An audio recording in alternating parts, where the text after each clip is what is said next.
ब्रह्मांड की उत्पत्ति कैसे हुई थी?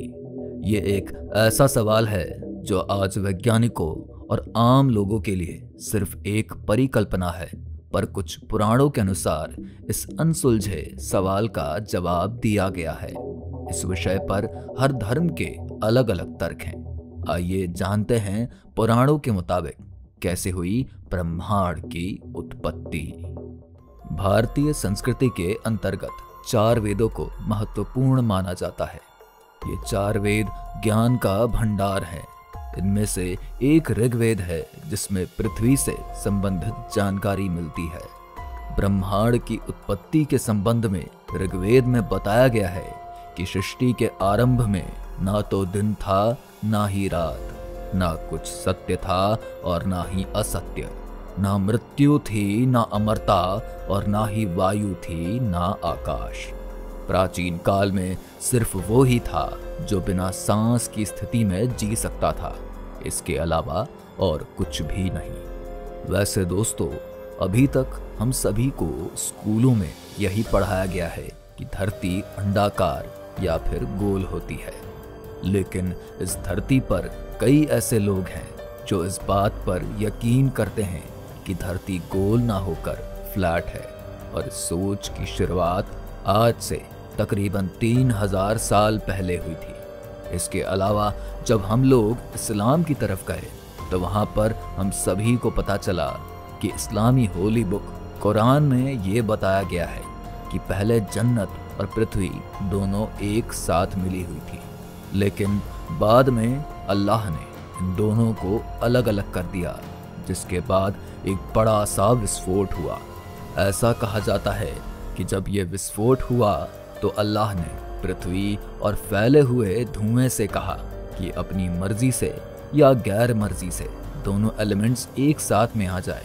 इसके बाद पृथ्वी और फैला हुआ धुआं अपनी मर्जी से एक साथ आने लगे और अल्लाह के नियमों अनुसार ये सभी एलिमेंट्स सितारे और ग्रहों का रूप लेने लगे, और इस तरह से हुई थी ब्रह्मांड की उत्पत्ति।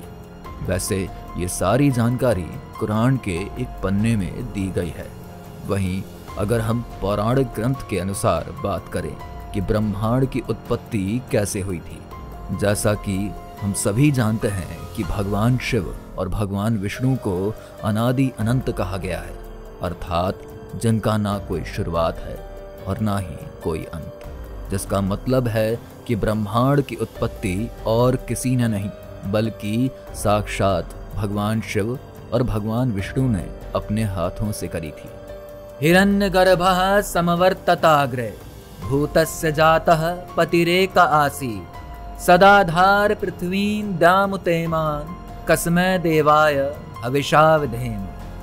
अर्थात जब संसार में कुछ भी नहीं था तब हिरण्यगर्भ था, और इस हिरण्यगर्भ के अंदर सभी देवी देवताएं, जीव जंतु और समस्त ब्रह्मांड समाया हुआ था। और इसी वजह से हिरण्यगर्भ को एक समय भगवान या आदिश्वर के नाम से संबोधित किया गया। हिंदू धर्म की एक अन्य पौराणिक कथा के अनुसार भगवान विष्णु ने देव ऋषि नारद जी को इस विषय से परिचित कराते हुए बताया कि पृथ्वी की उत्पत्ति मधु और कैटब के गर्भ से हुई थी। वैसे दोस्तों, आप सभी को बता दें कि हमारे ऋग्वेद में ये सभी बातें 10,000 साल पहले ही बताई गई थी। इससे आप इस बात का अंदाजा लगा सकते हैं कि जो हमारे ऋषि मुनि थे वो कितने ज्ञानी और कितने बड़े रिसर्चर्स थे। इसके अलावा ये सारी बातें तो वो थी जो उन्होंने लिखी थी, लेकिन कई ऐसी बातें हैं जो उन्हीं के साथ ही चली गई। वैसे दोस्तों, क्या आपको पहले से पता था कि ब्रह्मांड की उत्पत्ति कैसे हुई है? अगर हाँ तो हमें कमेंट सेक्शन में ज़रूर बताइए।